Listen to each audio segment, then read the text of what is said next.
زینت بیگم، علیزے بیوی، علیزے بیوی بھاگ گئی ہیں، پوری حویلی میں نہیں مل رہی ہیں۔ میں ایک ایک کمرہ دیکھ چکی ہوں، بیسمنٹ بھی دیکھ آئی ہوں، چھت پر بھی میں نے نظر دوڑا لی۔ ڈرائیور سے پوچھا ہے تو وہ بول رہا کہ وہ آ چکی ہیں۔ پالر، وہ جب گیا تھا تب اس کو یہی بول کر روانہ کیا گیا تھا کہ وہ تو نکل چکی ہیں اور انہیں کافی ٹائم ہو گیا۔ ایک لمحے کے لیے ایسا محسوس ہوا جیسے وقت تھم گیا ہو۔ مہمانوں کے چہرے ایک دم رنگ بدل گئے، ہنسی مذاق کی جگہ سنسنی نے لے لی، پورا ماحول جیسے سناٹے کی زد میں آ چکا تھا۔ آج اس کی شادی تھی، بارات بھی ساتھ کھڑی تھی، اور اس ملازمہ کی بات سن کر سب کے قدموں تلے سے زمین نکل گئی تھی۔ زینت بیگم جو بھی مسکراہٹوں میں گھری ہوئی تھی، ایک جھٹکے سے سیدھی ہوئیں اور تیز قدموں سے ملازمہ کی طرف بڑھیں۔ کیا بکواس کر رہی ہو تم؟ میری بیٹی کے بارے میں زبان سنبھال کے بات کرو۔ انہوں نے ملازمہ کا بازو زور سے پکڑ لیا۔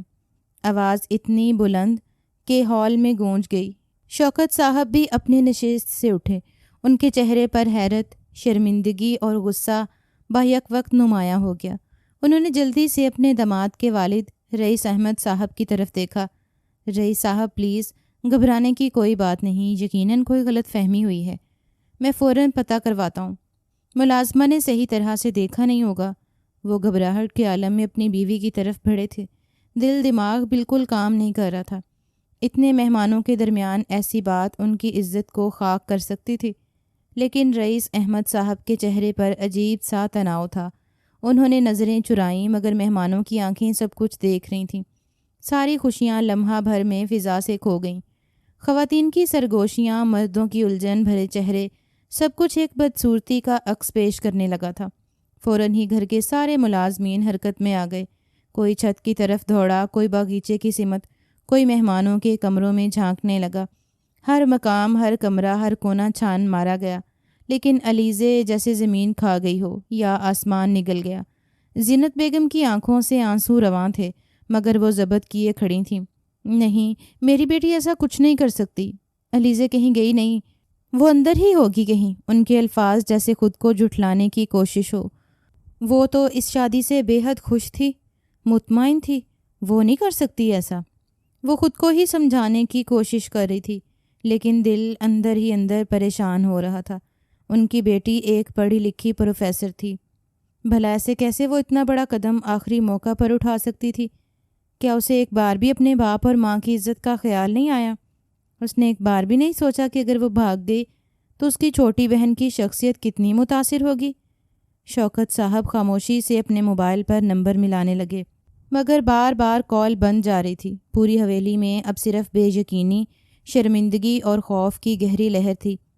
علیزے کا یوں غائب ہو جانا صرف ایک لڑکی کا فرار نہیں تھا بلکہ ایک خاندان کی عزت کا سوال بن چکا تھا۔ پورے خاندان میں شوکت صاحب کی بیٹی کا چرچا تھا۔ علیزے سکندر کوئی معمولی لڑکی نہیں تھی بلکہ ایک کالج کی پروفیسر تھی۔ سب اس کو عزت دیتے تھے، فیملی گیدرنگ ہو یا پھر کوئی گھرانہ، ہر شخص اپنا رشتہ علیزے سے جوڑنا چاہتا تھا، لیکن اس نے خود اپنے لیے یہ شخص منتخب کیا تھا۔ مگر اب جیسے سب کچھ ریت کی مانند پھسل گیا تھا۔ شوکت صاحب کی شخصیت بہت بری طرح متاثر ہو گئی تھی۔ لوگوں کی عجیب و غریب باتیں ان کے کانوں میں آ رہی تھیں جسے وہ بہت مشکل سے ضبط کر رہے تھے۔ دل میں ہولے ہولے درد ہونا بھی شروع ہو گیا تھا۔ وہ زیر لب بولے تھے، پلیز علیزے لوٹ آؤ، کیوں اپنے باپ کو رسوا کر رہی ہو؟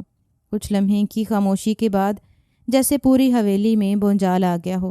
باراتی جو ابھی تک بے یقینی میں خاموش بیٹھے تھے اب سرگوشیوں سے نکل کر کھلے لفظوں میں باتیں کرنے لگے۔ شور بڑھتا جا رہا تھا، سب کی نظریں ایک دوسرے سے سوال کر رہی تھیں، کوئی حیرت سے، کوئی طنز سے اور کوئی شرمندگی سے نظریں چرا رہا تھا۔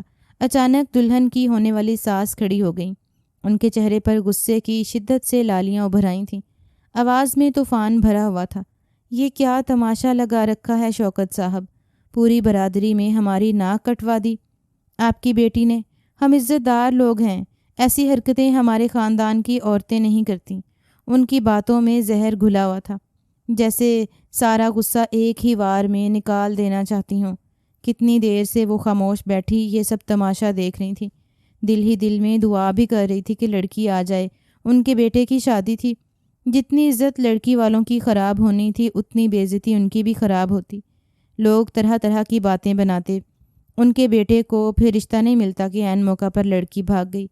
یہ باتیں سوچ کر ان کا دماغ خراب ہو گیا تھا، اسی لیے وہ غصے سے بھرس پڑی تھیں۔ زینت بیگم بے بس ان کی طرف دیکھ رہی تھیں، جبکہ شوکت صاحب گھبراہٹ میں کھڑے ہو گئے، ہاتھ اٹھا کر نرمی سے بات کو سنبھالنے کی کوشش کی۔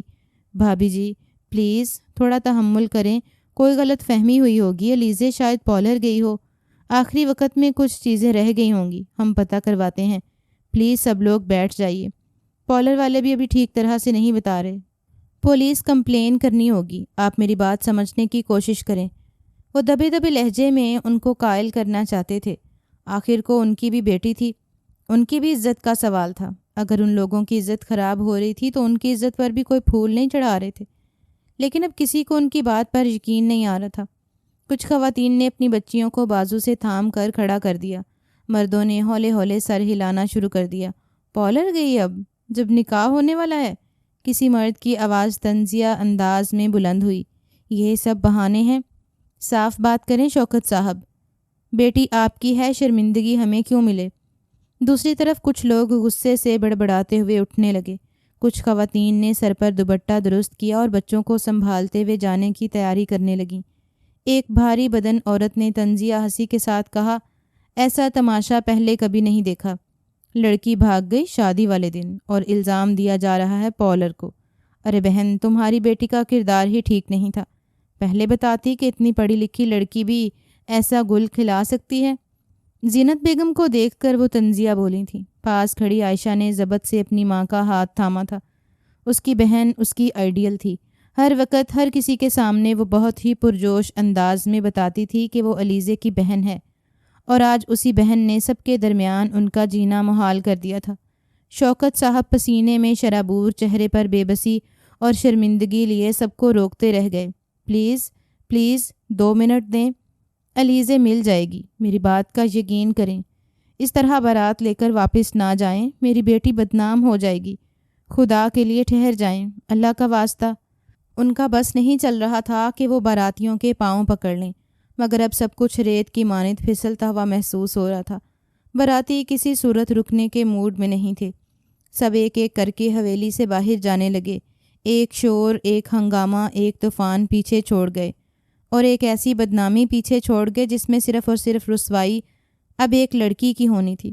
شوکت صاحب اپنا دل تھام کر وہیں صوفے پر بیٹھ گئے، جیسے کسی نے زمین سے باندھ دیا ہو۔ ان کی سانسیں اکھڑنے لگیں۔ زینت بیگم تیزی سے ان کے پاس آئیں، پانی کا گلاس تھمایا، مگر ان کی نگاہیں کہیں کھو چکی تھیں۔ اسی اثنا میں ملازم دوڑتا ہوا آیا۔ سائیں جی، پوری حویلی چھان لی، علیزے بی بی کہیں نہیں ملتی۔ یہ آخری کاری ضرب تھی جو ان دونوں میاں بیوی کے لیے بہت اذیت ناک تھی۔ زینت بیگم نے آسمان کی طرف دیکھتے ہوئے سر تھام لیا۔ یا اللہ، یہ کیسا دن دکھایا ہے تو نے۔ شور ختم ہو چکا تھا، مگر جو طوفان دلوں میں آ چکا تھا وہ تباہی پھیلانے کو تیار تھا۔ وقت دھیرے دھیرے گزرتا جا رہا تھا۔ رات کے 12 بج چکے تھے، پورے آسمان پر گہرا سناٹا چھایا ہوا تھا۔ حویلی کے آنگن میں اب صرف ہوا کی سائیں سائیں باقی رہ گئی تھی۔ مہمانوں کا شور، ہنسی کہکے سب ہوا ہو چکے تھے۔ اب صرف خالی کرسیاں، بکھرے ہوئے پھول اور دل کو چیر دینے والی خاموشی رہ گئی تھی۔ حویلی کے لاؤنج میں مدھم روشنی جل رہی تھی۔ دیوار پر لگا گھڑیال ہر سیکنڈ پر خاموشی کو مزید گہرا کر رہا تھا۔ شوکت صاحب صوفے پر بیٹھے دونوں ہاتھوں سے اپنا سر تھامے تھے، جیسے کوئی بہت بڑا بوجھ ان کے کندھوں پر آ گیا ہو۔ آنکھوں کے کونے بھیگے ہوئے تھے اور چہرہ بے بسی کی ایک عجیب تصویر بن چکا تھا۔ زینت بیگم ان کے ساتھ ہی بیٹھی تھیں، چہرے پر دکھ، غصہ اور شرمندگی کی ملی جلی جھلک۔ چند قریبی رشتہ دار اب بھی وہاں موجود تھے، جو کسی تسلی کے بجائے محض خاموش تماشائی بنے بیٹھے تھے، تاکہ کوئی بات مل سکے اور اسے خاندان میں پھیلا سکیں۔ شوکت صاحب نے ایک دم سر اٹھایا اور زینت بیگم کی طرف پلٹ کر دیکھا۔ آواز بلند ہو چکی تھی، جیسے اندر کا سارا لاوا باہر آ گیا ہو۔ کہاں ہے تمہاری بیٹی؟ کچھ علم ہے تمہیں؟ زینت، کتنی بے عزتی ہوئی ہے ہماری، لوگ کیا کیا کہہ کر گئے ہیں، سب تھو تھو کر رہے تھے ہم پر۔ ان کے آنسو اب بے قابو ہو چکے تھے، آواز میں لرزش اور دل میں شدید کرب تھا۔ کب تک وہ چپ لگا کر رکھتے؟ آخر کو انسان تھے، رد عمل تو انہوں نے دینا ہی تھا۔ زینت بیگم نے بھی آنکھیں پونجھیں مگر غصے سے بول اٹھیں، میں نے تو کہا تھا وقت پر شادی کر دیں، مگر نہیں، آپ کو تو اس کی تعلیم کی فکر تھی۔ یہ لیجئے نتیجہ، صحیح چاند چڑھایا ہے آپ کی لاڈلی نے۔ اگر میں نے چھوٹ دی ہے تو تم تربیت کر دیتی۔ یہ تربیت کی ہے تم نے؟ ماں کے ہاتھوں میں ہوتی ہے اولاد کی تربیت۔ میں نے تو کبھی بیٹوں سے لاڈ نہیں کیا، تم ہی دن رات اس کے آگے پیچھے رہتی۔ شوکت صاحب کا چہرہ لال ہو گیا تھا، ہاتھ کانپ رہے تھے۔ اسی لمحے ایک معصوم سی آواز فضا میں گونجی، ان کی چھوٹی بیٹی صوفے کے کنارے سمٹی بیٹھی آنکھوں میں آنسو لیے بولی، پلیز امی ابو آپ دونوں چپ ہو جائیے، آپس میں ہی اگر ہم لڑیں گے تو آپ ہی کو کون ڈھونڈے گا؟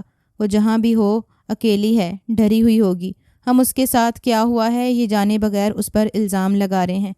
شوکت صاحب نے بے بسی سے اسے دیکھا، جیسے اس کی بات دل پر لگی ہو، پھر سر جھکا لیا۔ کیا تلاش کریں اب؟ سب کچھ برباد ہو چکا ہے، عزت، رشتہ، بھروسہ، سب کچھ۔ ان کی آواز بھرائی ہوئی تھی، پورے کمرے میں سناٹا چھا گیا، ہر دیوار پر جیسے تماشائی بن کر اس حویلی کی ذلت کی گواہی لکھی گئی ہو۔ ہوا بھی اب اندر سسک رہی تھی، دل بوجھل ہو چکے تھے، اور امید وہ تو کہیں بہت پیچھے رہ گئی تھی۔ لیکن کہتے ہیں نا، جہاں سے امید چھوڑی جاتی ہے وہیں سے رب العالمین مدد کے راستے ہموار کر دیتا ہے۔ وقت اور تیزی سے گزرتا جا رہا تھا، لیکن علیزے کا کوئی اتا پتہ نہیں تھا۔ رات کا چوتھا پہر تھا، ساری حویلی سناٹے میں ڈوبی ہوئی تھی، وقت جیسے تھم سا گیا ہو۔ ہر کمرے، ہر دیوار، ہر در و دیوار پر ویرانی ناچ رہی تھی۔ لاؤنج کی مدھم روشنی اب تھکن سے جھکنے لگی تھی، سب لوگ اپنی جگہ خاموش بیٹھے تھے۔ صدمے نے کسی کو سونے نہ دیا، دلوں میں بس ایک ہی دعا تھی، علیزے خیریت سے ہو، واپس آ جائے۔ ایک دو بار زینت بیگم نے شوکت صاحب کو تاکید کی تھی کہ آپ تھوڑی دیر آرام کر لیں، مگر انہوں نے انکار کر دیا تھا۔ ان کی بیٹی کا کچھ پتہ نہیں تھا، ایسے کیسے وہ سو جاتے؟ ان کا ضمیر ہی اس چیز کی اجازت نہیں دے رہا تھا۔ وقت اور تیزی سے گزرا تھا، اور تقریباً کچھ لمحے بعد قدموں کی آواز سنائی دی تھی۔ دروازے کی ہلکی سی آواز ابھری، جیسے کسی نے بہت آہستگی سے اسے کھولا ہو۔ سب کی نگاہیں ایک ساتھ مرکزی دروازے کی طرف اٹھیں، اور پھر سانسیں جیسے رک گئیں۔ جو منظر آنکھوں کے سامنے تھا وہ جان نکال لینے کے لیے کافی تھا۔ دروازے پر علیزے کھڑی تھی، بکھرے بال، چہرے پر گرد و غبار، آنکھوں میں عجیب سی ویرانی، ہونٹ خشک، پاؤں ننگے، لباس کا حال بھی ایسا جیسے کئی کانٹے چبھے ہوں۔ وہ نہایت سست قدموں سے اندر آ رہی تھی، اس کا وجود جیسے اندر ہی اندر ٹوٹ چکا ہو، جیسے ہر احساس اس کے اندر سے چھن چکا ہو۔ آنکھوں میں ویرانی، چہرے پر اداسی، اسے دیکھ کر بہت کچھ غلط ہونے کا احساس ہو رہا تھا۔ شوکت صاحب اور زینت بیگم کی سانسیں جیسے تھم گئی تھیں۔ تمام مہمان پھٹی پھٹی نگاہوں سے علیزے کا برباد ہوا وجود دیکھ رہے تھے۔ علیزے، زینت بیگم کی آواز کپ کپائی، جیسے انہیں اپنی آنکھوں پر یقین نہ آیا ہو۔ جیسے ہی وہ تھوڑا اور قریب آئی، زینت بیگم تڑپ کر اٹھیں اور بیٹی کو سینے سے لگا لیا۔ یا اللہ، یہ کیا حال ہے تمہارا؟ کہاں تھی تم؟ بولتی کیوں نہیں؟ ان کی آواز میں درد اور ماں کی بے بسی شامل تھی۔ وہ علیزے کو جھنجھوڑ رہی تھیں، مگر علیزے کا چہرہ خالی، بالکل خالی تھا۔ آنکھوں میں آنسو نہیں، صرف خالی پن، ایک ایسا خالی پن جو عقل انسان کا دل چیر دے۔ اس کی خاموشی پوری حویلی کا سکون برباد کر گئی تھی۔ کیا ہوا تمہیں؟ کہاں چلی گئی تھی؟ کس حال میں ہو بیٹا؟ شوکت صاحب بھی آگے بڑھے، آنکھیں نم تھیں، آواز بھرائی ہوئی، بیٹا کچھ تو بولو، باپ ہوں تمہارا، بتاؤ تمہارے ساتھ کیا ہوا؟ وہ لوگ اپنی پریشانی بھول کر علیزے میں لگ گئے تھے۔ آخر وہ اس خاندان کا سب سے اہم فرد تھی، اور اب اس کو اس حال میں دیکھ صحیح معنوں میں ان کے ہوش اڑ گئے تھے۔ مگر وہاں موجود چند قریبی رشتہ دار جو کافی دیر سے اسی انتظار میں تھے کہ مزید کوئی تماشا ہو، ان کے چہرے جیسے کھل اٹھے تھے۔ عائشہ دوڑتی ہوئی آئی بہن کے سامنے، آپی، خدا کے لیے کچھ تو بولیے، ہوا کیا ہے؟ یہ آپ کی حالت کیا ہو رہی ہے؟ آپ کس حال میں واپس آئی ہیں؟ کچھ تو بتائیے۔ وہ رو رہی تھی، بہن کا ہاتھ پکڑ کر جھنجھوڑ رہی تھی، مگر علیزے بس خاموش تھی، نہ نگاہ میں کوئی تاثر، نہ ہونٹوں پر کوئی حرکت۔ وہ جیسے سب سن رہی ہو مگر سب کچھ سمجھ نہ پا رہی ہو۔ اس کا سر اپنی ماں کے کندھوں سے لگا تھا، اور وہ بس ایک خالی پن لیے سب کو تکے جا رہی تھی۔ زینت بیگم کی سسکیاں اب بلند ہو چکی تھیں۔ کیا کسی نے کچھ کیا تمہارے ساتھ؟ کچھ کہا؟ ظلم کیا؟ بول علیزے، اپنی ماں کو بتا، خدا کا واسطہ ہے۔ وہ ہاتھ جوڑنے کے در پر آ گئی تھی، مگر علیزے کی خاموشی اب سب پر بھاری ہوتی جا رہی تھی۔ حویلی میں ایک بار پھر سناٹا چھا گیا۔ سوالات ہوا میں معلق تھے، جواب صرف ایک خاموش وجود کے گرد سمٹے ہوئے تھے۔ شوکت صاحب پیچھے ہٹ کر دیوار سے ٹیک لگا کر بیٹھ گئے۔ ان کی آنکھوں سے آنسو بہنے لگے۔ میری بیٹی، میری عزت، کیا ہو گیا تجھے؟ کسی کے پاس اب الفاظ نہ تھے، صرف ایک سوال تھا جو سب کی آنکھوں میں تھا۔ علیزے کے ساتھ آخر ہوا کیا ہے؟ وہ بہت مشکل سے اپنا آپ چھڑا کر اپنے کمرے کی طرف بڑھ گئی تھی۔ اس میں واقعی ہمت نہیں تھی، قدم بوجھل، کندھے جھکے ہوئے۔ اس کی حالت کے پیش نظر اسے کسی نے نہیں روکا تھا، جبکہ وہاں کھڑے رشتہ دار فوراً ہی حرکت میں آئے تھے۔ پورے خاندان میں یہ بات آگ کی طرح پھیلا دی گئی کہ عائشہ رات کے 4 بجے بکھری ہوئی حالت میں لوٹی ہے۔ یقیناً اس کے ساتھ کچھ غلط ہو چکا ہے، اور اس غلط کا مطلب تو سب بہت اچھے طریقے سے جانتے تھے۔ کمرے کا دروازہ بند ہوتے ہی علیزے کے قدم خود بخود واش روم کی طرف اٹھے، جیسے وہ خود کو گھسیٹ کر وہاں لے جا رہی ہو۔ ایک بوجھ تھا جو اس کے وجود کو توڑے جا رہا تھا، مگر وہ اب محسوس کرنے سے قاصر ہو چکی تھی۔ اس نے زندگی میں کبھی تصور بھی نہیں کیا تھا کہ اس پر ایسا وقت بھی آ سکتا ہے۔ زندگی اس نے ہمیشہ ایک وقار کے ساتھ گزاری تھی، اپنی ناک پر وہ مکھی بھی بیٹھنے نہیں دیتی تھی، اور اب پورا کردار اس کا برباد ہو گیا تھا۔ اس کی پوری ساکھ ہل چکی تھی، اتنے سالوں میں بنائی ہوئی عزت لمحے میں برباد ہو چکی تھی۔ دروازہ بند کر کے اس نے شاور آن کیا اور پھر بغیر کچھ سوچے، بغیر کچھ محسوس کیے، وہ کپڑوں سمیت پانی کے نیچے کھڑی ہو گئی۔ پانی ٹپ ٹپ اس کے اوپر برسنے لگا، مگر وہ ہلی تک نہیں۔ اب اس کی آنکھوں سے آنسو بہنا شروع ہو گئے تھے۔ آنکھوں سے آنسو جاری تھے، مگر چہرے پر کوئی تاثر نہ تھا۔ پانی کے قطرے اس کے چہرے سے بہتے آنسوؤں کو چھپانے کی کوشش کر رہے تھے، مگر اس کے درد کو نہ چھپا سکے۔ دل چیخ رہا تھا، روح رو رہی تھی، لیکن لب سلے ہوئے تھے۔ کپڑے اس کے وجود سے لپٹے تھے، لیکن اسے کچھ محسوس نہیں ہو رہا تھا۔ وہ نہایت بے بس لگ رہی تھی، جیسے زندگی اس سے کوئی بہت بڑا حساب لے چکی ہو، اور اب صرف ایک خالی خول باقی ہو۔ چند لمحے ہی گزرے تھے کہ کمرے کا دروازہ کھلا اور عائشہ اندر آئی۔ آپی؟ اس نے ارد گرد نظر دوڑائی، مگر علیزے کہیں دکھائی نہ دی۔ پھر واش روم سے آتے شاور کی آواز پر اس کا دل دھک سے رہ گیا۔ وہ فوراً دروازہ کھول کر اندر داخل ہوئی، اور سامنے کا منظر دیکھ کر اس کا دل دہل گیا۔ یا اللہ! آپی! عائشہ بھاگتی ہوئی اس کے پاس آئی، شاور بند کیا اور علیزے کے کندھے کو تھاما۔ یہ کیا کر رہی ہو؟ پاگل ہو گئی ہو کیا؟ کپڑوں سمیت پانی کے نیچے کھڑی ہو۔ اس نے علیزے کا ہاتھ تھاما اور باہر لے جانے کی کوشش کی، مگر علیزے کی حالت وہ گویا پتھر کی ہو چکی تھی۔ آپی کچھ تو بولو، مجھے بتاؤ کیا ہوا ہے؟ کیوں گئی تھی؟ کہاں رہ گئی تھیں؟ ہم سب کتنی بدنامی جھیل چکے ہیں۔ ابو کا دل بیٹھ گیا ہے، اور یہ کیا حال بنا رکھا ہے اپنا۔ آپ کے جانے سے اتنی تکلیف نہیں ہوئی آپی، لیکن آپ کی اس حالت سے ہو رہی ہے۔ میں آپ کے آگے ہاتھ جوڑ رہی ہوں، پلیز کچھ تو بتائیے۔ لیکن جواب نادر تھا۔ عائشہ کی آواز بھر آئی تھی، آنکھوں سے آنسو بہہ نکلے، مگر علیزے وہ خاموش تھی، صرف خاموشی سے عائشہ کو دیکھ رہی تھی۔ اس کی آنکھیں گواہ تھیں کسی بہت بڑے طوفان کی، جو اس کے اندر آ کر سب کچھ بہا لے گیا تھا۔ بولو نا آپی، میں تمہاری بہن ہوں، مجھ سے بھی کچھ چھپانا ہے؟ تمہاری خاموشی مجھے مار ڈالے گی۔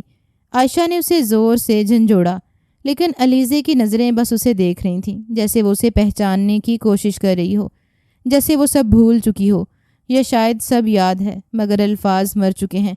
کمرے کی ہوا بوجھل ہو چکی تھی، درد دیواروں سے ٹپک رہا تھا، اور علیزے وہ بس ایک زندہ لاش بن کر کھڑی تھی۔ نہ کچھ کہا، نہ کوئی فریاد کی، صرف ایک ساکت خاموشی جو چیخوں سے بھی زیادہ ہولناک تھی، جو دل دہلا دینے والی تھی۔ وقت دھیرے دھیرے گزرتا جا رہا تھا، دن ہفتوں میں اور ہفتے مہینوں میں تبدیل ہو گئے تھے، لیکن علیزے کی حالت جوں کی توں تھی۔ اس نے کالج چھوڑ دیا تھا، وہ وہاں تعلیم دینے بھی نہیں جا رہی تھی۔ کئی بار زینت بیگم نیوز وہاں بھیجنے کی کوشش کرتی، مگر وہ کوئی جواب ہی نہیں دیتی تھی۔ وقت پر کھانا مل جاتا تو زہر مار کر 2 لقمے لے لیتی، ورنہ کوئی سوال بھی نہیں کرتی تھی۔ اپنے کمرے تک محدود رہنا اس نے سیکھ لیا تھا۔ اس کو دیکھ کر کسی زندہ لاش کا گمان ہوتا تھا، ایک ایسی زندہ لاش جو محض سانس لے رہی ہو، لیکن جذبات اور احساسات مر چکے ہوں۔ آج معمول کا ہی دن تھا، کمرے میں دھیمی روشنی جل رہی تھی، رات کا پچھلا پہر تھا، شوکت صاحب اور زینت بیگم اپنے بستر پر بیٹھے بے چین نگاہوں سے چھت کو تکتے جا رہے تھے۔ کمرے میں سناٹا چھایا تھا، مگر دلوں میں ایک طوفان بھرپا تھا جو زبان پر آ کر خاموشی کو توڑنے کو بےتاب تھا۔ 1 مہینہ ہو گیا ہے زینت، شوکت صاحب نے گہرا سانس لیتے ہوئے خاموشی توڑی۔ میری بیٹی کو کیا ہو گیا ہے؟ میں تو کچھ نہیں کہتا اسے، کوئی الزام نہیں دیا میں نے۔ کتنی بدنامی ہوئی ہمیں، لوگ ہمیں کس نظر سے دیکھتے ہیں، وہ سب برداشت کر رہا ہوں میں، لیکن علیزے، وہ تو جیسے مکمل چپ کی تصویر بن چکی ہے۔ مجھ سے اس کی ایسی حالت برداشت نہیں ہو رہی۔ اس کو بولو کہ وہ پرانی علیزے بن جائے، مجھ سے اب یہ سب نہیں دیکھا جائے گا۔ زینت بیگم نے تھکی تھکی نگاہوں سے شوہر کو دیکھا، چہرے پر افسوس اور بے بسی کی جھلک نمایاں تھی۔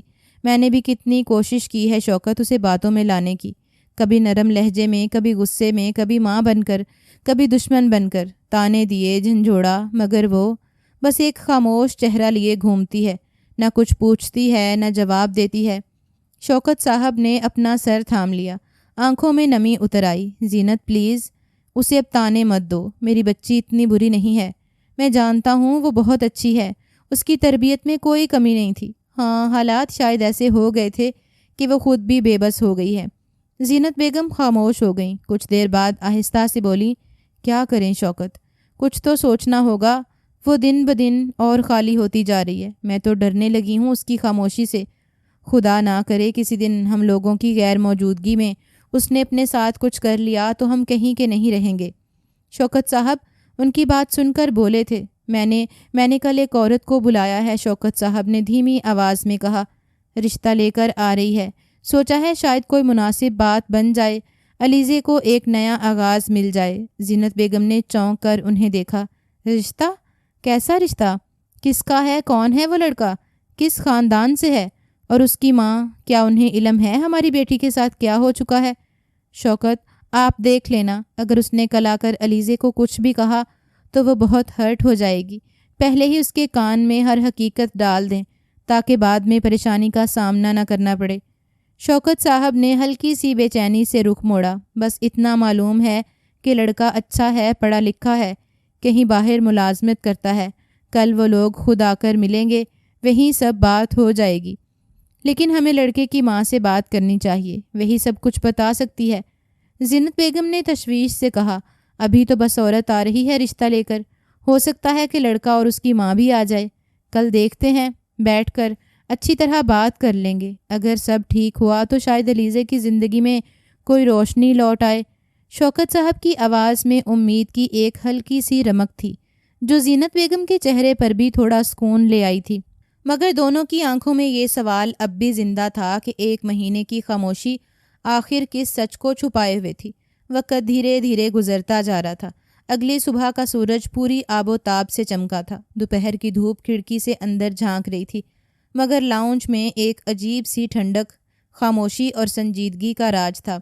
زینت بیگم، شوکت صاحب اور ان کی بیٹی عائشہ صوفے پر بیٹھے تھے، چہروں پر سوال تھے، دلوں میں بے چینی۔ کمرے کا ماحول ایسا تھا جیسے کوئی بڑا فیصلہ سر پر کھڑا ہو۔ ان کے بالکل سامنے صوفے پر ایک باوقار، گہری نظریں رکھنے والی باعزت خاتون، ان کے ساتھ ایک مرد، بلند قامت، کشادہ پیشانی، سانولی چمکدار رنگت، گہرے خد و خال، جس کی آنکھوں میں وقار اور لہجے میں تمکنت تھی۔ وہ ببرک خان زادہ تھا، اس کا لباس سادہ لیکن پروقار تھا، قمیض شلوار کے اوپر واسکٹ، صاف ستھرا حلیہ، ہر زاویے سے مکمل شخصیت کا مالک۔ وہ جس طرف نظر کرتا ایک رعب چھا جاتا۔ چند لمحے خاموشی رہی، زرمین بیگم نے اپنے بیٹے کی طرف ایک نظر ڈالی، پھر شوکت صاحب کی طرف متوجہ ہوئیں۔ ہمیں علم ہے آپ کی بیٹی کے ساتھ کیا ہوا تھا۔ ان کے الفاظ نرمی سے لپٹے تھے لیکن اثر بہت گہرا رکھتے تھے۔ سنا ہے آپ کی بیٹیاں خود اس سب کی گواہ بنی تھیں۔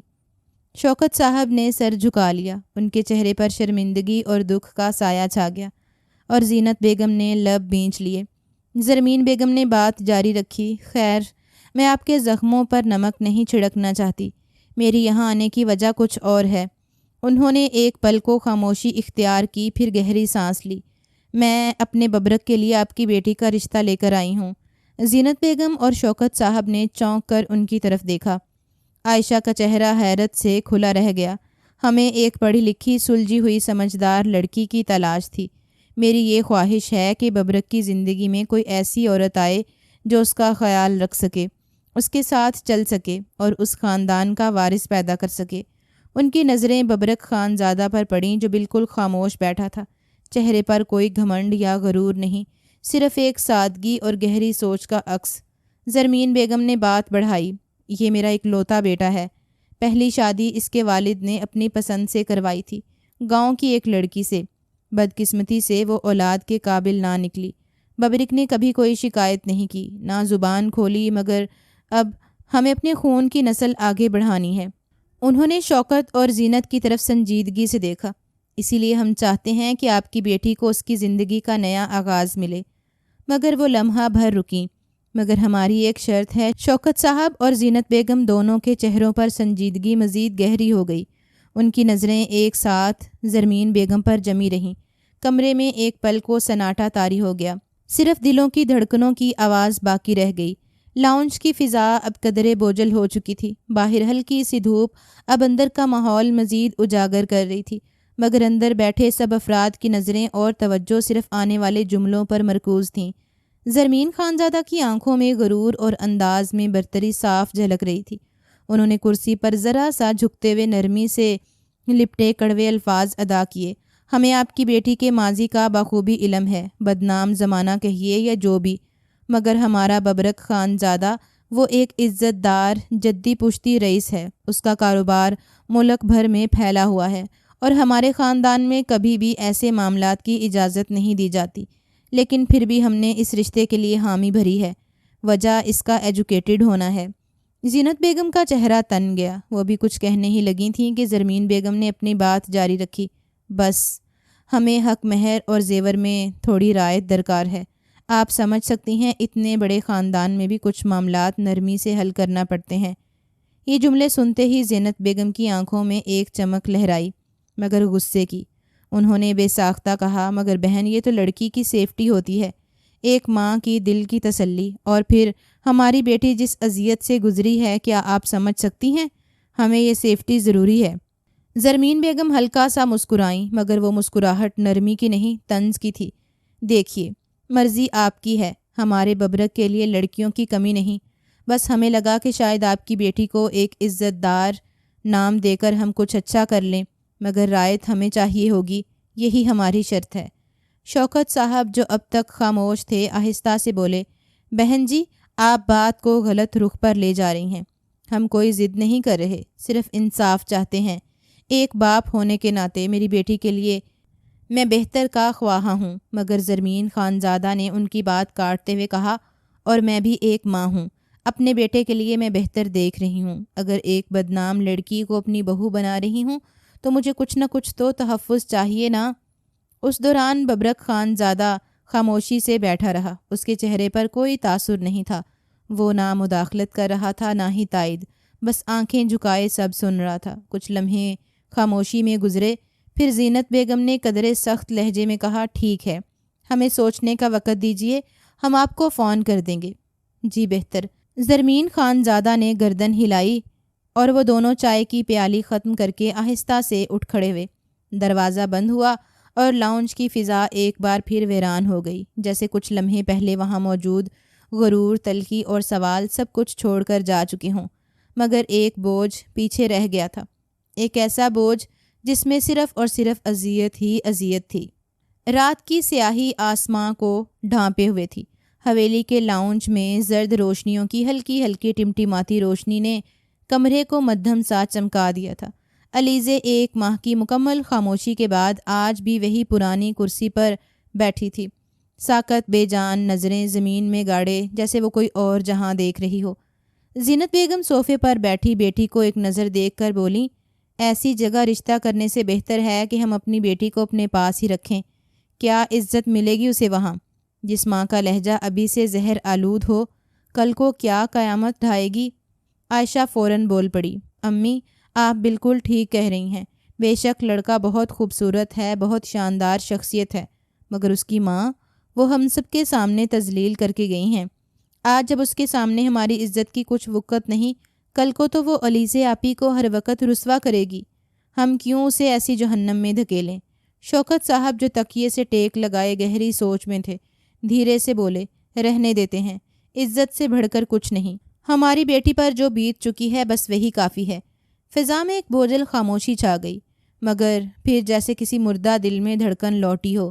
علیزے نے دھیرے سے سر اٹھایا، اس کی آواز بہت مدھم تھی مگر ہر لفظ میں فیصلہ چھپا تھا۔ نہیں، کوئی ضرورت نہیں ہے سوچنے کی، میں اس رشتے کے لیے راضی ہوں۔ لاؤنج میں جیسے سب سانس لینا بھول گئے ہوں۔ عائشہ بڑبڑا کر بولی، آپی آپ کیا کہہ رہی ہو؟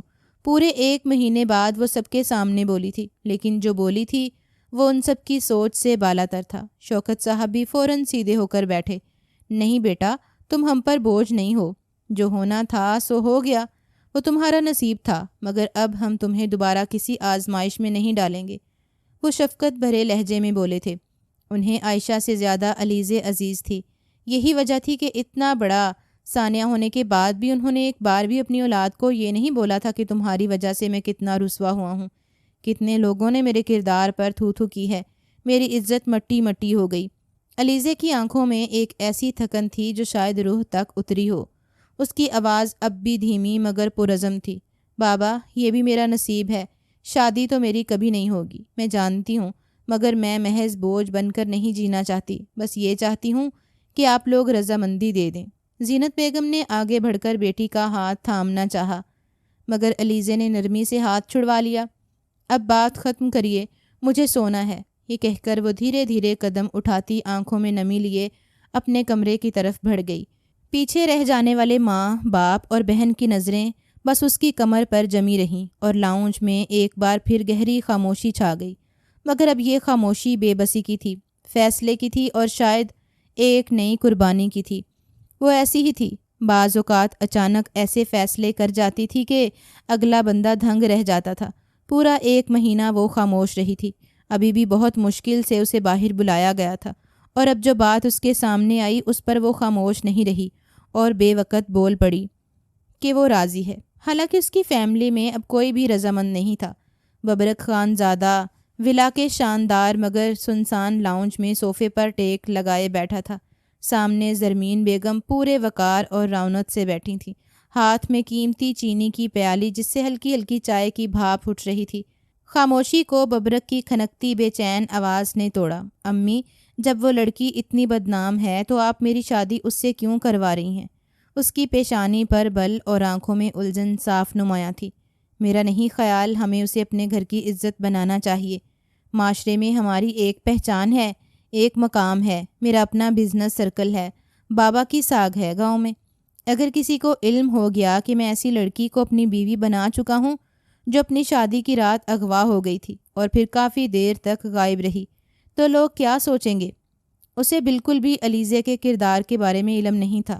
وہ ایک عام لڑکی کی نسبت وہاں گیا تھا، لیکن وہاں پہنچ کر جو باتیں اس نے اپنی ماں کے منہ سے سنی تھیں وہ اس کے 14 طبق روشن کر گئی تھیں، اسی لیے وہ فوراً ہی شادی سے انکاری ہو گیا تھا۔ زرمین بیگم نے پیالی میز پر رکھی اور ببرک کی طرف جھک کر بولی، کوئی کچھ نہیں سوچے گا، اور اگر سوچے گا بھی تو ہمیں کیا؟ تمہاری دوسری بیوی بن رہی ہے، پہلی تو ویسے ہی گاؤں میں سڑ رہی ہے، ہمیں نسل بڑھانی ہے، وارث چاہیے، اور وہ لڑکی وہ ٹھنڈی ہے۔ صابر، خاموش، ببرک نے سنجیدہ لہجے میں کہا۔ امی، میں اس کے ساتھ ایسا سلوک نہیں کرنا چاہتا جیسا پہلی بیوی کے ساتھ ہوا۔ وہ کچھ بولتی ہی نہیں، عجیب سی ہے۔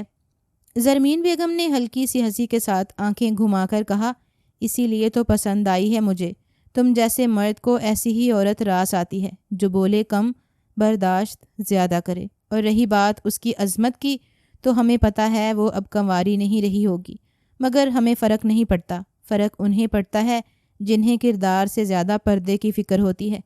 ببرک نے کچھ کہنے کے لیے لب کھولے مگر زرمین بیگم کی باتیں ذہن پر حاوی ہو چکی تھیں۔ وہ کچھ پل خاموش رہا، پھر آہستہ سے بولا، امی، آپ چاہتی ہیں تو ٹھیک ہے، مگر یاد رکھیے اگر اس نے مسائل کھڑے کیے تو میں چپ نہیں بیٹھوں گا۔ زرمین بیگم نے مسکرا کر سر ہلایا، مسئلے وہ کھڑے نہیں کرے گی، وہ لڑکی ٹوٹی ہوئی ہے اور تم جیسے مرد کے لیے وہی سب سے آسان شکار ہے، تمہیں صرف برداشت کرنا ہے اور تھوڑا سا صبر۔ ببرک نے گہری سانس لیتے ہوئے گردن پیچھے کی اور چھت کو تکتے ہوئے خاموش ہو گیا۔ اس کی آنکھوں میں مستقبل کی پرچھائیاں تھیں، بوجھل، غیر یقینی اور شاید تھوڑی سی مایوس۔ وقت دھیرے دھیرے گزرتا جا رہا تھا۔ تمام معاملات طے پا چکے تھے۔ حویلی کی لاؤنج کو سادگی سے آراستہ کیا گیا۔ نہ کوئی شادیانے، نہ بینڈ، نہ ہنگامہ، صرف خاموشی، جیسے کوئی بوجھ جو سب کے دلوں پر رکھا ہو۔ ایک چھوٹا سا قالین درمیان میں بچھا تھا جس پر مولوی صاحب اپنی سفید داڑھی اور ٹوپی کے ساتھ بیٹھے تھے۔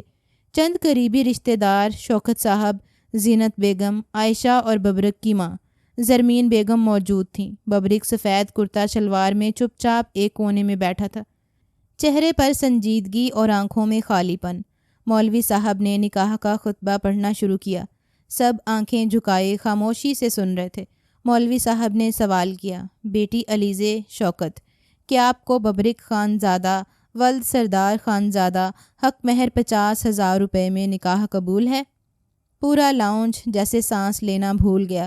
علیزے جو کہ سادہ سفید لباس میں بال بندے، چہرہ سپاٹ لیے بیٹھی تھی، آہستہ سے بولی، قبول ہے۔ مولوی صاحب نے دوسرا اور تیسرا سوال بھی دہرایا اور وہی ٹھہری ہوئی آواز، قبول ہے، قبول ہے۔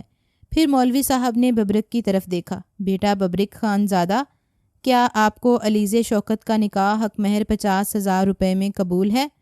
ببرک نے سر ہلانے کے بجائے زبان سے آہستگی سے کہا، قبول ہے، قبول ہے، قبول ہے۔ دعاؤں کے بعد مولوی صاحب نے نکاح مکمل ہونے کا اعلان کیا۔ کمرے میں موجود چند چہروں پر رسمی سی مسکراہٹ آئی، لیکن زیادہ تر خاموش ہی رہے۔ کسی نے خوشی کا شور نہ مچایا، کوئی تالیاں نہ بجیں۔ علیزے اپنی جگہ بیٹھی رہی جیسے کچھ ہوا ہی نہ ہو۔ زینت بیگم آگے بڑھیں، علیزے کے سر پر ہاتھ رکھا، بیٹی اب تم اس گھر کی عزت ہو، خود کو مضبوط رکھنا۔ عائشہ نے آنکھوں میں نمی لیے اپنی بہن کے ہاتھ تھامے، آپ ہی خوش رہنا پلیز۔ علیزے نے صرف ایک نظر اٹھا کر دیکھا، آنکھوں میں کچھ بھی نہ تھا، نہ شکوہ، نہ خوشی، نہ سوال۔ رخصتی کا وقت آیا، نہ کوئی ڈھول، نہ کوئی سیٹی، صرف ایک سادہ سفید کار دروازے پر کھڑی تھی۔ علیزے نے بغیر کسی احتجاج کے اپنا چھوٹا سا بیگ اٹھایا، بابا کے قدموں کے سینے سے لگی، ماں کے گلے لگی اور چپ چاپ دروازے کی طرف بڑھ گئی۔ ببرک بھی اس کے ساتھ خاموشی سے چل دیا، اس بات سے بے خبر کہ آنے والی زندگی ان دونوں کے لیے کتنے بڑے بڑے امتحانات لیے کھڑی ہے۔ جتنی خاموشی سے یہ نکاح ہوا تھا، اتنے ہی شور سے ان کی زندگی آگے بڑھنے والی تھی۔ گاڑی کے دروازے بند ہوئے اور وہ پوری فیملی کو چھوڑ کر رخصت ہو گئی۔ یہ رخصتی تو 1 ماہ پہلے ہونی تھی، لیکن شاید قدرت کو کچھ اور ہی منظور تھا۔ بے شک جوڑے آسمانوں پر بنتے ہیں، ہم زمین والے کتنا ہی کچھ کر لیں، لیکن جو رب نے طے کیا ہے وہی آخر میں طے پاتا ہے۔ گاڑی میں مکمل خاموشی کا راج تھا۔ ایک لمبی مسافت کے بعد گاڑی ایک ولا کے سامنے رکی۔ ایک لمحے کے لیے علیزے حیران ہوئی تھی، ان لوگوں نے آخر حق مہر کی رقم اتنی کم کیوں رکھی؟ مگر فی الحال وہ خاموش رہی تھی۔ ملازمین نے اسے بہت احتیاط سے اتارا تھا۔ چند ایک رسومات ادا کی گئی تھیں اور پھر اسے کمرے میں پہنچا دیا گیا۔ آخر کو دوسری شادی تھی، اسی لیے زیادہ اہمیت نہیں دی گئی تھی۔ ابھی تک تو منور خانزادہ کو بھی اس بات کا علم نہیں تھا کہ ان کے بیٹے نے دوسری شادی رچا لی ہے، لیکن ہاں ان کی خواہش ضرور تھی۔ مگر ان کی بیوی کو اس بات کا بخوبی علم تھا کہ جب انہیں علیزے کے کردار کے بارے میں علم ہوگا تو وہ سب سے پہلے یہی سوال اٹھائیں گے کہ اس لڑکی سے شادی کرنے کی کیا تک۔ مگر ان کا کنسرن صرف اور صرف ابھی اولاد تھی، انہیں اپنے بیٹے کی اولاد چاہیے تھی، اور انہوں نے بہت اچھے طریقے سے جانچ پڑتال کی تھی کہ علیزے کے خاندان میں بچے بہت جلدی پیدا ہو جاتے ہیں۔ یہی وجہ تھی کہ انہوں نے علیزے کا انتخاب کیا تھا، اور وہ بے حد مطمئن تھیں، کیونکہ جتنی سلجھی ہوئی اور سمجھدار لڑکی انہوں نے اپنے بیٹے کے لیے سلیکٹ کی تھی، اگلے جا کر انہیں سکون ہی دیتی۔ کمرے میں ہلکی سی مدھم روشنی پھیلی ہوئی تھی، پھولوں کی مہک ہوا میں تحلیل ہو چکی تھی۔ علیزے دلہن کا جوڑا پہنے خاموشی سے کمرے کے وسط میں رکھے بستر پر بیٹھی تھی، آنکھوں میں کئی خواب، دل میں عجیب سی ہچکچاہٹ اور ذہن میں ہزاروں سوالات۔ ہر لمحہ وہ دروازے کی طرف دیکھتی، جیسے کسی جادو کے انتظار میں ہو، جیسے ابھی کچھ خوبصورت ہونے والا ہو۔ ہاں، آج وہ پرسکون تھی، آنکھوں کی ویرانی کہیں کھو سی گئی تھی، اور یہ بات ہر شخص نے محسوس کی تھی۔ وقت گزر رہا تھا، گھڑی کی سوئیاں ایک ایک منٹ آگے بڑھ رہی تھیں، لیکن کمرے کا دروازہ بند ہی رہا، اور پھر تقریباً 1 گھنٹے بعد دروازہ کھلا۔ ببرک خان زادہ کمرے میں داخل ہوا، نظریں سیدھی علیزے پر پڑیں۔ ایک لمحے کے لیے اس کی طرف دیکھا، پھر بنا کچھ کہے سیدھا واش روم کی طرف بڑھ گیا۔ علیزے کے چہرے پر حیرت جھلکنے لگی۔ اس نے گردن موڑ کر دروازے کی طرف دیکھا، جیسے وہ خود کو یقین دلا رہی ہو کہ جو ہوا وہ بس لمحاتی تھا۔ اسے یقین نہیں آ رہا تھا۔ اسے تو یہی گمان تھا کہ وہ آئے گا، اس کے پاس بیٹھے گا، اس کا ہاتھ تھامے گا، کچھ اپنے دل کی کہے گا، کچھ اس کی سنے گا، لیکن یہاں تو معاملہ ہی الٹ لگ رہا تھا۔ تقریباً آدھے گھنٹے بعد ببرک باہر آیا، صاف کپڑوں میں ملبوس، بال تھوڑے گیلے، چہرے پر وہی بے تاثر سنجیدگی۔ اس نے علیزے کی طرف دیکھا اور سرد لہجے میں کہا، مجھے نیند آ رہی ہے، آپ ہی اپنا لہنگا سمیٹیے اور جگہ بنائیے۔ علیزے کی آنکھیں لمحے بھر کو پھیل گئیں، لب ہلے، دل میں کئی سوال جاگے، زبان پر کچھ الفاظ آنے کو تھے مگر وہ کچھ بول نہ سکی۔ ہمت کر کے اس نے آہستگی سے کہا، میں نے سوچا تھا آج شاید ہم ایک دوسرے سے کچھ بات کریں گے۔ اس نے یہ بات بہت ہمت کر کے بولی تھی۔ آخر کو اتنا ٹائم وہ خاموش رہی تھی، لیکن آج بھی کوئی اسے سننے والا نہیں تھا، کیونکہ جو دبا اس کے کردار پر لگ چکا تھا اسے مٹانا بے حد مشکل تھا۔ ببرک نے اس کی بات کاٹتے ہوئے کہا، ابھی بات کرنے کا وقت نہیں، میں تھکا ہوا ہوں۔ یہ کہہ کر اس نے بستر کی دوسری جانب لیٹ کر لائٹ بند کر دی۔ کمرہ اندھیرے میں ڈوب گیا۔ وہ خان زادہ تھا۔ اس کی غیرت کو گوارا نہیں ہو رہا تھا کہ اس کی ہونے والی بیوی ایک رات باہر گزار کر آئی تھی۔ بے شک دوسری بیوی تھی، لیکن یہ بات اس کا دماغ قبول نہیں کر پا رہا تھا۔ علیزے چند لمحے وہیں بیٹھی رہی، دل جیسے خالی ہو گیا تھا۔ آنکھوں میں نہ آنسو تھے نہ کوئی امید، صرف ایک گھٹن سی جو پورے وجود پر طاری ہو چکی تھی۔ اس نے آہستگی سے لہنگے کی گوٹیاں سمیٹیں، پیروں سے گھونگھٹ کا پلو کھسکایا اور چپ چاپ ڈریسنگ روم کی طرف بڑھ گئی۔ ہر قدم اس کے دل پر کسی پتھر کی مانند گرتے جا رہے تھے۔ نئی زندگی کی پہلی رات جو ہر لڑکی کے لیے خواب ہوتی ہے، علیزے کے لیے ایک کڑوا سچ بن گئی تھی، اور وہ سچ دل میں پیوست ہو چکا تھا۔ وقت دھیرے دھیرے گزرتا جا رہا تھا۔ 3 دن کا عرصہ بیت گیا تھا۔ اس درمیان اس نے محض زرمین بیگم سے ملاقات کی تھی۔ ملازمین کے ذریعے علم ہوا تھا کہ صاحب کی پہلی بیوی اپنے کمرے میں ہے۔ اس کے دل میں ایک بار خواہش جاگی تھی کہ وہ اپنے شوہر کی پہلی بیوی سے ملاقات کرے، مگر پھر یہ سوچ کر خاموش ہو گئی کہ ہو سکتا ہے وہ اس سے ملاقات کرنا پسند نہ کرے۔ ہاں، لیکن یہ بات تھی، ان 3 دنوں میں اس کا شوہر اس کے ہی کمرے میں تھا۔ کمرے میں ہلکی ہلکی روشنی پھیلی ہوئی تھی۔ دیوار سے ٹیک لگائے علیزے نے کئی بار دروازے کی طرف دیکھا۔ 3 دن گزر چکے تھے، 3 راتیں، جن میں ببرک نے نہ اس سے بات کی، نہ ایک نظر اس کی طرف دیکھا۔ دل جیسے اب تھکنے لگا تھا۔ خاموشی اب اس کے لیے اذیت بن چکی تھی۔ وہ مزید یہ اجنبیت سہنے کے لیے تیار نہ تھی۔ دروازے کی کنڈی گھومی، ببرک کمرے میں داخل ہوا۔ ہمیشہ کی طرح سنجیدہ چہرہ، سرد مزاج، خاموش قدم۔ وہ سیدھا اپنی جگہ پر بیٹھا۔ علیزے نے چند لمحے اسے دیکھا، پھر ہمت کر کے اس کے قریب آ کر بیٹھ گئی۔ میں کچھ کہنا چاہتی ہوں، اس نے نرم مگر تھکی ہوئی آواز میں آغاز کیا۔ ببرک نے اس کی طرف ایک سرسری نظر ڈالی، پھر نگاہیں پھیر لی۔ کہو، سن رہا ہوں۔ آج وہ فیصلہ لے چکی تھی۔ زندگی میں ایک عورت کا ہونا سب سے مضبوط رشتہ اس کے شوہر سے ہوتا ہے۔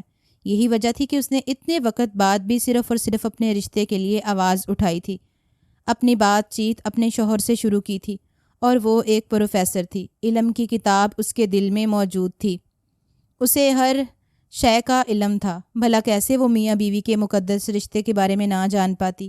علیزے نے گہرا سانس لیا، جیسے سینے میں پھنسے الفاظ کو آزاد کرنا چاہتی ہو۔ مجھے آپ کو اپنی اس رات کے بارے میں بتانا ہے۔ اس نے ایک نگاہ علیزے کو دیکھا تھا، لیکن خاموش رہا تھا۔ وہ مزید بولی، اس بارے میں نے کسی سے کچھ علم نہیں کیا، میرا دل رضامند نہیں ہوا، لگتا تھا کوئی مانے گا ہی نہیں، اور جہاں تک علم ہے کوئی واقعی نہیں مانتا۔ میں صرف اور صرف یہ بات آپ کو بتا رہی ہوں۔ کئی حد تک مجھے اس بات کا اندازہ ہے، آپ بھی میری بات پر یقین نہیں رکھیں گے، لیکن ایک چھوٹی سی امید ہے کہ اگر آپ مجھے سمجھیں گے تو مجھے خوشی ہوگی۔ شادی کی رات جب میں پارلر سے نکلی، اس پہر میری بربادی شروع ہو گئی تھی۔ میرا اسٹوڈنٹ، جسے میں جانتی تھی، اس نے مجھے اغوا کر لیا۔ ببرک نے اب بھی کوئی خاص رد عمل نہ دیا۔ میں نے یہ بات کسی کو نہیں بتائی، نہ اپنے ماں باپ کو، نہ بہن کو، لیکن اب تمہیں سب کچھ بتانا چاہتی ہوں۔ ببرک نے ہلکی سی تیوری چڑھائی، مگر خاموش رہا۔ میں کالج میں پروفیسر تھی۔ ایک روز ایک لڑکے کو اس کی غیر اخلاقی حرکات پر فیل کر دیا۔ وہ بہت بدتمیز تھا۔ اگلے دن گراؤنڈ میں سب کے سامنے اس نے مجھے پرپوز کیا۔ میں نے سب کے سامنے اس کے منہ پر تھپڑ مارا۔ آخر کو میں ٹیچر تھی، میری رسپیکٹ کرنی چاہیے تھی اسے۔ سب لوگوں کے درمیان میرا اٹھنا بیٹھنا تھا۔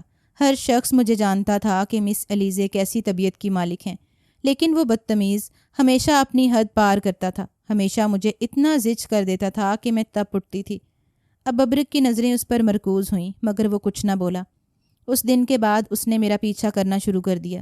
میں نے بہت نظر انداز کیا، بہت برداشت کیا، لیکن وہ باز نہیں آیا۔ اور پھر جس دن میری شادی تھی، جب میں پارلر سے نکلی، اس نے مجھے زبردستی گاڑی میں ڈال لیا، مجھے بے ہوش کر دیا اور اپنے فارم ہاؤس لے گیا۔ علیزے کی آواز لرزنے لگی تھی۔ میں وہاں قید رہی۔ میں نے ہاتھ پیر مارے، چلائی، مگر کوئی سننے والا نہیں تھا۔ وہ کچھ نہیں بولا، بس مجھے بند کر کے چلا گیا، اور رات کے آخری پہر مجھے خود میرے گھر کے دروازے پر چھوڑ کر گیا۔ یہ اس کا بدلہ تھا۔ جس طرح میں نے اسے پورے کالج کے سامنے بدنام کیا، اس طرح اس نے مجھے پوری دنیا کے سامنے برباد کر دیا تھا۔ کمرے میں مکمل خاموشی چھا گئی تھی۔ علیزے کی آنکھوں میں نمی اتر چکی تھی، آواز رند چکی تھی۔ ببرک نے آہستہ سے سر جھکایا۔ کمرے میں ابھی بھی خاموشی چھائی ہوئی تھی۔ علیزے کا دل زور زور سے دھڑک رہا تھا۔ اس نے اپنا سچ کہہ تو دیا تھا، مگر ببرک کے تاثرات نے اس کی بے چینی میں اضافہ کر دیا تھا۔ ببرک اس کی بات سن کر لمحہ بھر اسے گھورتا رہا، پھر سخت لہجے میں بولا، تم یہ سب کہانی بنا رہی ہو، ہے نا، تاکہ میرے دل میں ہمدردی پیدا ہو۔ علیزے کی آنکھوں سے آنسو بہنے لگے۔ وہ بے بسی سے بولی، اگر آپ کو میری بات پر یقین نہیں تو آپ جا کر میرے کالج میں سب کچھ پوچھ سکتے ہیں۔ آپ کے تو ہر جگہ تعلقات ہیں، ہر چیز پتہ چل جائے گی، ہر سوال کا جواب مل جائے گا۔ ان 3 دن کے درمیان وہ اتنا تو جان چکی تھی کہ اس کا شوہر کافی اثر و رسوخ رکھنے والا تھا۔ یہی وجہ تھی کہ وہ بہت یقین سے بولی تھی۔ کہیں نہ کہیں اسے اس بات کا اندازہ تھا، ببرک بھی اس کی بات کو نہیں سنے گا۔ جس طرح سب اسے ذلیل کر رہے ہیں، یہ بھی کرے گا، اور اس کی سوچ کے مطابق وہی ہوا تھا۔ کمرے میں ایک لمحے کو سکوت چھا گیا۔ ببرک کا چہرہ سنجیدہ تھا، اس کی آنکھوں میں کچھ ٹوٹنے سا منظر تھا۔ پھر وہ بنا کچھ کہے مڑا اور کمرے سے باہر نکل گیا۔ وہ انویسٹیگیشن ہی کرنے کے لیے گیا تھا۔ کئی دنوں سے وہ اس اضطراب میں مبتلا تھا، نہ سکون سے سو رہا تھا، نہ کھا پا رہا تھا۔ ماں کے کہنے پر اس نے شادی تو کر لی تھی، لیکن خود ذہنی طور پر تیار نہیں ہو رہا تھا۔ اس کے قدم دور ہوتے جا رہے تھے۔ وہ خاموشی سے بیڈ پر آ بیٹھی۔ دل میں صرف ایک دعا تھی، یا اللہ، بس ایک بار مجھے سچ ثابت کر دے۔ تو جانتا ہے میں نے کچھ نہیں کیا، میں نے کبھی تجھ سے یہ شکوہ نہیں کیا میرے ساتھ ایسا کیوں ہوا، لیکن میں آج تجھ سے امید کرتی ہوں کہ تو مجھے بے گناہ ثابت کر دے گا۔ رب العالمین، میں بھی انسان ہوں، بس اب میری حد پار ہو گئی ہے۔ میں اپنی زندگی میں اب خوشیاں چاہتی ہوں۔ میں نہیں چاہتی کہ میں ذلت بھری زندگی گزاروں۔ ایک خوبصورت فیملی چاہتی ہوں، جس نے میرا شوہر اور میری اولاد سکون کی زندگی طے کرے۔ وقت جیسے رک گیا تھا۔ 2 گھنٹے کا ہر لمحہ صدیوں سا لگا۔ دل بے چین تھا۔ ذہن مسلسل ایک ہی سوال کے گرد چکر کاٹ رہا تھا۔ کیا وہ واپس آئے گا؟ کیا اس کو یقین ہو پائے گا؟ کیا وہ پتہ کر لے گا؟ ایسے کئی سوال اس کے دماغ کے گرد چکر کاٹ رہے تھے، لیکن دل میں یقین تھا کہ وہ پتہ کر لے گا، اس کی بے گناہی بھی ثابت ہو جائے گی۔ اور پھر خدا مہربان ہو گیا تھا۔ دروازہ آہستہ سے کھلا۔ ببرک اندر داخل ہوا۔ اس کے چہرے پر وہ رونق، وہ غرور، وہ سرد پن نہیں تھا۔ اس کے کندھے جھکے ہوئے تھے، آنکھوں میں شرمندگی تھی۔ وہ علیزے کے قریب آیا، خاموشی سے بیٹھا، نظریں جھکی ہوئی تھیں۔ وہ پتہ کر چکا تھا اسے محض 2 گھنٹے لگے تھے، اور پوری کہانی اس کے سامنے آ گئی تھی۔ وہ پہلے بھی اس معاملے کی تہہ میں جانا چاہتا تھا، لیکن اصل وجہ معلوم ہی نہیں تھی۔ مگر آج جب اصل وجہ پتہ چلی تو اس نے لمحہ نہیں لگایا تھا اور پوری انفارمیشن نکال لی تھی۔ علیزے، اس کی آواز میں نمی تھی، مجھے معاف کر دو، میں نے تمہیں سمجھے بغیر تم پر شک کیا۔ میں نے انفارمیشن نکالی ہے، سب کچھ معلوم ہو گیا ہے۔ میں بہت شرمندہ ہوں، بہت زیادہ، لیکن تم بے فکر رہو۔ اس انسان کو تو میں ایسی موت ماروں گا کہ وہ کسی اور لڑکی کے ساتھ ایسے گھناؤنی حرکت کرنے سے پہلے 1000 بار سوچے گا۔ علیزے نے اسے دیکھا، آنکھوں میں اب بھی نمی تھی، مگر اس بار سکون کا عکس بھی تھا۔ وہ آہستہ سے بولی، مجھے آپ کی معافی نہیں چاہیے، مجھے آپ کا ساتھ چاہیے۔ ببرک نے ایک لمحے کو اس کی آنکھوں میں دیکھا، پھر آہستہ سے اس کے قریب ہوا، اسے اپنے سینے سے لگا لیا۔ میں ہوں تمہارے ساتھ، ہر لمحہ، ہر گھڑی، اب کبھی اکیلا نہیں چھوڑوں گا۔ تم بے فکر رہو، تمہیں ہر لمحہ اپنی محبت کی بارش میں بھگاؤں گا۔ وہ دھیرے دھیرے اس کے قریب ہونا شروع ہو گیا تھا۔ فاصلے مٹ چکے تھے۔ محبت کی پہلی دستک پر، اعتماد کی پہلی اینٹ پر، خاموشی سے، بغیر کسی وعدے یا قسم کے، مگر ایک مکمل تسلیم کے ساتھ انہوں نے اپنی زندگی کا آغاز کر دیا تھا، اس بات سے بے خبر کہ کچھ لوگ ایسے بھی ہیں جو ان کی خوبصورت زندگی میں گرہن لگانا چاہتے ہیں۔ وقت دھیرے دھیرے گزرتا جا رہا تھا۔ دھوپ ہلکی ہلکی چھن کر آسمان سے زمین پر اتر رہی تھی۔ ہوا میں گرمی کی ہلکی چبھن تھی، مگر علیزے کے چہرے پر ایک الگ سی چمک تھی۔ 2 مہینے گزر چکے تھے اس کی شادی کو، اور آج وہ معمول کے مطابق چیک اپ کے لیے ہسپتال آئی تھی۔ اس کے چہرے پر ایک نئی زندگی کی خوشبو تھی، ممتا کا پہلا لمس۔ ڈاکٹر سے تمام رپورٹس اچھی آئی تھیں، دل میں سکون تھا۔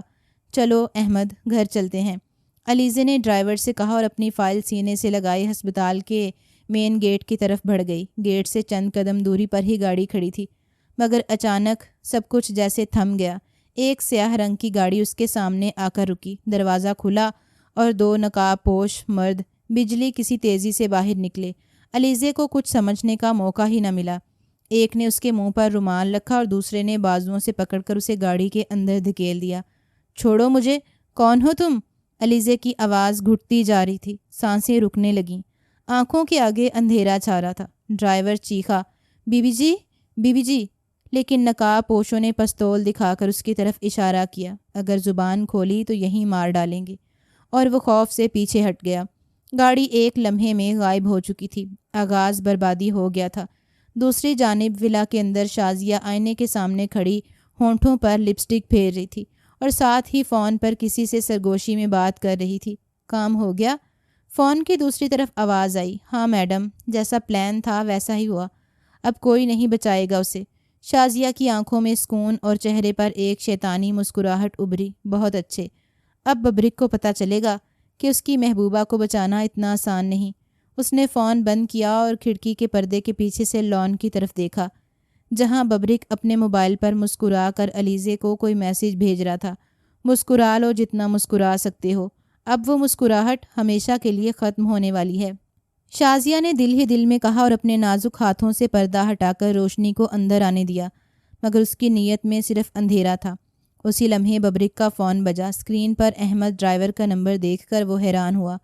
کال ریسیو کرتے ہی احمد کی ہانپتی کانپتی آواز آئی، صاحب، بی بی جی کو کسی نے اغوا کر لیا۔ ببرک کے قدم وہیں رک گئے، ہاتھ سے فون چھوٹتے چھوٹتے بچا۔ دل کی دھڑکنیں تیز ہو گئیں۔ کیا؟ کس نے؟ کہاں؟ وہ دھاڑا، مگر دوسری طرف صرف روتی ہوئی آواز تھی، ہم کچھ نہیں کر سکے صاحب، وہ بہت تیز تھے، بہت تیز۔ 2 دن پہلے ہی تو اس تک یہ خبر پہنچی تھی کہ ببرک کی دوسری بیوی حاملہ ہو گئی ہے، اور اسی دن کا وہ انتظار کر رہی تھی۔ اس نے پوری انفارمیشن نکالی تھی، ہر طریقے سے اپنا حربہ آزمایا تھا، اور جب اسے علم ہو گیا کہ اس کے ساتھ ساتھ ایک اور دشمن ہے، تب اس نے اسی لڑکے کو اپنے ساتھ ملایا تھا، رحمان ذوالفقار، اور پھر پورے منصوبے کے تحت اسے اغوا کیا تھا۔ اب ارادہ اس کی اولاد اور اسے ختم کرنے کا تھا۔ لیکن کہتے ہیں نا، رب تعالیٰ بہت مہربان ہے، وہ جب ایک پتھر کے نیچے موجود کیڑے کو خوراک دے سکتے ہیں تو وہ اللہ کسی بھی قیمت پر ایک بے قصور کو محفوظ بھی رکھ سکتے ہیں۔ اندھیرے، سناٹے اور بدبو سے بھرا ہوا وہ کمرہ کسی جہنم کا منظر پیش کر رہا تھا۔ ایک کونے میں علیزے زمین پر بندھی ہوئی بے بس پڑی تھی، چہرہ تھکن، آنکھیں خوف اور بدن دکھ سے لبریز تھا۔ دیوار پر ٹنگی ایک چھوٹی سی بتی دھندلی روشنی دے رہی تھی، جس میں علیزے کا لرزتا وجود دھندلا دکھائی دے رہا تھا۔ دروازے کے چرچرانے کی آواز آئی، اور چند لمحوں بعد شازیہ اندر داخل ہوئی۔ اس کے چہرے پر ایک ظالمانہ فاتحانہ مسکراہٹ تھی۔ وہ آہستہ آہستہ علیزے کی طرف بڑھی، اس کے قریب بیٹھتے ہی بالوں سے پکڑ کر اس کا چہرہ اوپر کیا۔ علیزے کی گرہ نکل گئی، آنکھوں میں آنسو تیرنے لگے۔ شازیہ نفرت سے بولی، تمہیں کیا لگا تھا تم مجھ سے میرا شوہر چھین لوگی اور میں چپ چاپ بیٹھ جاؤں گی؟ تم جیسی لڑکیاں بس ایک بار ہمدردی کما لیتی ہیں، مگر دل جیتنے کا ہنر نہیں آتا۔ ببرک صرف میرا تھا، اور ہے، اور ہمیشہ رہے گا۔ علیزے ہلکی آواز میں بولی، میں نے تم سے کچھ نہیں چھینا، سب نصیب کی بات ہے۔ میں نے ہمیشہ آپ کی عزت کی، لیکن چپ، شازیہ گھرائی، تم جیسے چلاک چہروں نے ہی عورت کو بدنام کیا ہے، مگر اب کچھ نہیں بچے گا۔ آج یہ کھیل ختم ہو جائے گا، تم ہمیشہ کے لیے ختم ہو جاؤ گی۔ ابھی وہ اس کے پیٹ پر وار کرتی اسی پل دروازہ دھڑک سے کھلا۔ ایک بلند، دھیمی مگر کرخت آواز کمرے میں گونجی، اور تمہارا کھیل ختم ہو چکا ہے شازیہ۔ ببرک دروازے میں کھڑا تھا، چہرے پر شدید غصہ، آنکھوں میں آگ اور قدموں میں فیصلہ۔ شازیہ بوکھلا گئی، ہڑبڑا کر پیچھے ہوئی۔ اس سے پہلے ہی علم تھا، اسی لیے وہ پہلے ہی اپنی پہلی بیوی پر نظر رکھے بیٹھا تھا، عقاب کی نظر۔ کیسے وہ اپنی اولاد کو نقصان ہونے دیتا؟ ببرک، یہ تم، یہ سب کیا ہے؟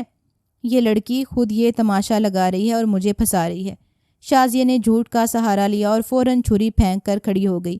ببرک آہستہ آہستہ اس کی طرف بڑھا۔ میں کوئی اندھا نہیں ہوں شازیہ، مجھے پہلے ہی شک تھا تم پر۔ میں نے تم پر نظر رکھی ہوئی تھی اور ہر ایک قدم کا پتہ ہے مجھے۔ تم نے علیزے کے ساتھ وہ کیا ہے جو ایک دشمن بھی نہیں کرتا۔ اس کا بس نہیں چل رہا تھا کہ شازیہ کا منہ توڑ دے۔ ببرک پلیز میری بات سنو۔ شازیہ نے ہاتھ جوڑنے کی کوشش کی، مگر اگلے ہی لمحے ببرک کا ہاتھ اس کے چہرے پر زناٹے دار تھپڑ کی صورت جا پہنچا۔ خاموش! تم جیسی عورت صرف نفرت کی حقدار ہے، محبت کی نہیں۔ آج کے بعد تم میرے لیے کچھ نہیں۔ میں تمہیں طلاق دیتا ہوں، طلاق دیتا ہوں، طلاق دیتا ہوں۔ ببرک کی آواز کمرے کی دیواروں سے ٹکرا کر گونجتی چلی گئی۔ اس نے ایک لمحہ نہیں لگایا تھا فیصلہ کرنے میں۔ وہ اس کی ہر چالاکی سے واقف تھا، بس خاموشی سے سہن کر رہا تھا۔ لیکن اب بات اس کی اولاد پر آ گئی تھی، وہ اب خاموش نہیں رہ سکتا تھا۔ شازیہ چیخ اٹھی، زمین پر بیٹھ گئی، مگر ببرک نے ایک نظر بھی پیچھے نہ ڈالی۔ وہ سیدھا علیزے کی طرف بڑھا، اس کی رسی کھولی، نرمی سے اسے سینے سے لگایا۔ معاف کرنا علیزے، میں دیر سے آیا۔ تمہاری تکلیف میری روح پر فرض ہے۔ علیزے کی آنکھوں سے آنسو بہنے لگے، مگر اب وہ آنسو دکھ کے نہیں، کسی محفوظ پناہ کی تسلی کے تھے۔ ببرک نے اس کا چہرہ اپنے ہاتھوں میں لیا۔ اب تمہارے ساتھ ہر لمحہ، ہر تکلیف، ہر خوشی میں ہوں گا۔ تم میری زندگی ہو علیزے۔ اندھیرے کمرے کی وہ روشنی اب علیزے کی آنکھوں میں چمک بن چکی تھی، اور ببرک کی آغوش میں وہ خود کو مکمل محسوس کر رہی تھی۔ دوسری طرف شازیہ ایک ویران اندھیرے میں گم ہو چکی تھی، جہاں سے کوئی واپسی ممکن نہ تھی۔ ان جیسے درندہ صفت لوگوں کا اختتام یہی ہوتا ہے، جو خاموش رہ کر وار کرتے ہیں، اور پھر خدا ان کا تخت ایسے ہی الٹ دیتا ہے جیسے شازیہ کا الٹ دیا تھا۔